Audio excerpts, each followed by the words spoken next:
Hello everyone, this is Adya Malik. Welcome to my channel. Today we are going to do unit number 21 of the first year English textbook. This is the new course for the year 2020 and 2021. This is a poem called The Road Not Taken by Robert Frost, and we can easily say that this is the most famous poem and the most recited poem among the literature students. A little about the poet. Robert Frost was born in 1874 and he died in 1963. He was an American poet. His work was initially published in England before it was published in America. His work was frequently set in rural part of New England in the early 20th century. He examined complex social and philosophical themes. Frost was named Poet Laureate as well. The poem in question, The Road Not Taken, is a poem that was published in 1916 for the very first time in the collection called Mountain Interval. The poem may be the most widely recognized of all poems. So whenever you say Robert Frost, people usually come up with the name, oh, the one who wrote The Road Not Taken. And as far as the student reunions are concerned or graduation speeches, etc., people love to recite this poem because of its beauty, its structure. Now, what is the structure and the rhyme scheme of the poem? It's a 20-line poem which is divided into stanzas of 5 lines each. So we can say that The Road Not Taken is a 20-line poem made up of 4 quatrains. Quatrains are 5-line stanzas. The 4 stanzas loosely correspond to the 4 stages of the poet's decision making. Considering the different option, that was the first stage. Choosing to take the road less traveled, that was number 2. Realizing the decision process was flawed or not, and the last one is and finally attempting to make sense of the experience despite this doubt in his mind. So every stanza corresponds to the different stages of his decision making, and as far as the rhyme scheme is concerned, it follows a strict A-B-A-A-B rhyme scheme. In every stanza, the first and third and fourth line end with the same rhyming word. So this is called like a regular rhyme scheme. This is something that you find in every stanza. All the 4 stanzas have the same thing. The first and the third and the fourth line, they rhyme together. Let's see this. So you can see here that the last words have been highlighted. And this is called the external rhyme scheme. So would, stood, and could, they have the same sound. So they have been labeled as A. Both and under growth, they have the same sound, so B, B. So it becomes A, B, A, A, B. Then the next one, fair, where, there, C, C, C. And claim rhymes with same, so it's D, D. Lay, day, way, they have the same sound, so they are E, E, E. And then black rhymes with back, so that is F. Sigh, I, by, they all 3 have the same sound, G, G, G. And hence rhymes with difference, so that is H. So you can see that there's a regular rhyme scheme, and although it doesn't look like a fixed rhymed here, but it gives it a certain music when you read it, and it's beautiful to read. People usually have it in their recital competitions when they are supposed to recite poems. So this is one of the most favorite poems for people to recite. Okay. So we are going to move from stanza to stanza. This is the first one. 2 roads diverged in a yellow wood, and sorry I could not travel both. And be one traveler, long I stood, and looked down one as far as I could, to where it bent in the undergrowth. So a very strong visual imagery that the poet is saying that on the road of life, the poet arrives at a point where he has to decide which of the 2 equally pleasing or equally nerve-wracking choice is the better one. He looks at one choice as best as he can, but the future prevents him from seeing where it leads. So 2 roads diverge. Diverge means they are separated, like in this picture also. They are moving away from one another. So maybe they are leading to different points. And sorry, I could not travel both. And because he is one person, he has to make a choice whether he wants to go on road A or road B. And he stood there for a very long time because this is a crucial decision. And once he has made the decision, he has to accept that and take responsibility of that decision. And why is he confused? Because he cannot see where the road is ending. It is ending somewhere far along. And this can be called the future also, because we can't look into the future. So whatever decision we are making, we have to take a step, we have to take a leap of faith, and we just hope that this step is going to take us in the right direction. But when you are on a crossroad, you need to just focus on your personality trait, whether you are an ordinary person or an extraordinary person. The ordinary person would go on an easy path, where an extraordinary person would take risk, and he would maybe choose a path which is not very inviting. It's nerve-wracking, it looks dangerous, but still he says, okay, I want to see what is there. Although he cannot see the end of both the roads, he cannot see where A is ending, he does not know where B is ending. But at that point, he has to make a decision with the limited knowledge that he has, because he cannot look into the future. Next stanza. Then took the other as just as fair, and having perhaps the better claim, because it was grassy and wanted wear, though as for that the passing there had warned them really about the same.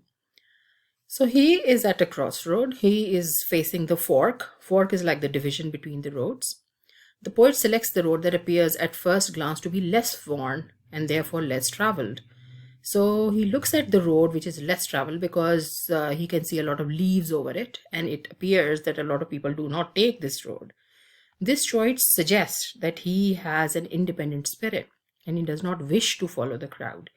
After a moment, he concludes that both roads are about equally worn. Worn means that they are equally traveled. So at first, one road looks a little less traveled and the other one looks quite common. It seems as if the people usually walk on that road, take that road. But then he decides that maybe this one looks less traveled by, so I should take that. But after some more deliberation, he realizes that there is not much difference between the two. They look almost equal. And both that morning equally lay in leaves no step had trodden black. Oh, I kept the first one for another day, yet knowing how ways lead on to way, I doubted if I should ever come back. So at that time, he had to make a decision then and there. The option of returning is not there. He has to move forward and he has to make a decision very quickly, very soon. So at that morning, they equally lay in front of him. Equally lay means that they both presented similar kind of opportunities, because at that morning, nobody had stepped on any of the two paths given. And then he said that I kept the first for another day. So the road that looked more traveled by, he just left it and he took the other one. And at that time, he said that maybe I can come back and maybe I can see where this road leads to. But he knows that once you have taken a road, that road leads to other roads and those roads lead to other roads. And it is very rarely that you come back to that starting point in your life. So life just moves forwards. You can never go back. Once the time has gone, it is gone. You cannot go back into your life and you cannot change the decisions that you have once taken. Yet knowing how ways lead on to way, I doubted if I should ever come back. So even at that point, he says that maybe I am wrong because I'm telling myself that I'm going to come back, but I know that it is a very hard chance that I'm going to come back and take the other road. No one on this morning has yet taken either road, for the leaves lie undisturbed. The speaker remains devoted to his decision to take the road he has previously selected, saying that he will save the other road for another day. He observes, however, that he probably will never pass this way again, and thus will never have an opportunity to take the other road. So he would never know what the other road had. It would always be a mystery. And that is the problem. Even if you select road A, you will be thinking about what if I had taken road B? And if you take road B, you'll always think that what if I had taken road A at that time? Because you need to make a decision and one road has to be given up, either A or B. You cannot travel them both. And that is where the mystery is, that in our lives also, when we have to make a choice of careers, of marriage, of studies, of whatever we like in our lives, we can't go back and take those decisions back. Once we have made the decision, we have to face the consequences. Whether they are positive or whether they're negative, we have to own our decision. And in life, you just have to move forward. Time cannot roll back. Same here, that the road has been compared to your life, that once you have decided that you have to take a road, you cannot take that decision back. Last one. I shall be telling this with a sigh of somewhere ages and ages hence. Two roads diverged in a wood, and I took the one less traveled by, and that has made all the difference. So this is the most, I would say, misunderstood stanza, because somehow it implies that he made a choice that very few people makes, and then he is in a good place. Then he became successful.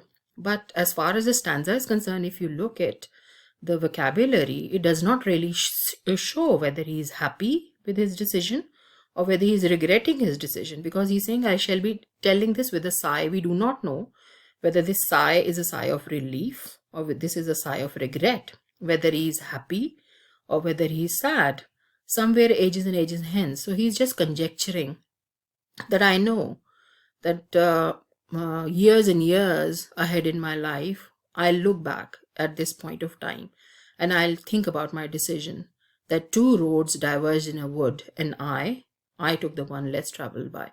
That there were two roads in front of me and I could have taken any one of them, but I took the one less traveled by. So there was no force. Nobody made him make that choice, but it was himself who did that. And that has made all the difference. Even in this line, it is not really clear whether the difference is a good difference or a bad difference, whether this decision has been a positive one or a negative one. So it would be quite wrong to believe that because he has taken the road less traveled by, that is why he has become successful, because we do not know. As far as the language is concerned, there is no clear indication whether the poet has become successful after taking that other road. In years to come, the speaker says that he will be telling others about the choice he made. While doing so, he will sigh either with relief that he has made the right choice or with regret that he has made the wrong choice. Whether right or wrong, the choice will have had a substantial effect on his life. So whatever choice we make, whether we make a good choice or a bad choice, that changes our life. We can't take it back. So even in this poem, he's saying that once you make a decision, you have to take the responsibility of making that decision. You can't go back and you can't give excuses, because once you decide, you have to stand firm on your decision and you have to think about the consequences before. But there is a lot of ambiguity. We do not know where the roads are going to end. So there is a lot of mystery about life. We cannot look into the future, and that is why we can just take a decision based on a very limited knowledge that we have. So we have to just have faith in ourselves, and we have to make a right decision of whatever knowledge we have at that point of time. So this was the explanation of the poem, stanza by stanza. If you have any question, please ask me. And this is the part 1 of this video, but I am going to talk about the other part as well. So please like and comment and share and subscribe, and thanks for watching this video.